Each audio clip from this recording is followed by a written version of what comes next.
UDF-ന് ഭരണം ലഭിച്ചിട്ട് വേണ്ടേ PV അൻവറിനെ ആഭ്യന്തരമന്ത്രിയാക്കാനെന്ന പരിഹാസവുമായി CPIM കേന്ദ്ര കമ്മിറ്റി അംഗം KK ശൈലജ. അടുത്ത 5 വർഷവും LDF ഗവൺമെന്റ് തന്നെ ഭരിക്കും. എപ്പോഴെങ്കിലും ഭരണം കിട്ടുകയാണെങ്കിൽ കോൺഗ്രസിന് വേണമെങ്കിൽ അൻവറിനെ ആഭ്യന്തരമന്ത്രിയാക്കാമെന്നും KK ശൈലജ പറഞ്ഞു. ആഭ്യന്തര വകുപ്പൊക്കെ കൊടുക്കണമെങ്കിൽ ഭരണം കിട്ടണ്ടേ? അടുത്ത ടേമിലും ഇടതുപക്ഷം തന്നെയാണ് കേരളത്തിൽ വരാനിരിക്കുന്നത്. അപ്പോൾ അദ്ദേഹം ഇത് ചോദിക്കുക എന്നുള്ളതല്ലാതെ കോൺഗ്രസിനത് കൊടുക്കാൻ പറ്റുമോ എന്നുള്ളത് നമുക്ക് സംശയമാണ്.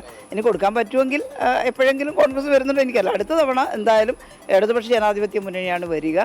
അപ്പോൾ അദ്ദേഹവും കോൺഗ്രസും തമ്മിലുള്ള വിഷയം കൊടുക്കുകയോ ഇല്ലയോ എന്നൊക്കെ അവർ തന്നെ പറയട്ടെ.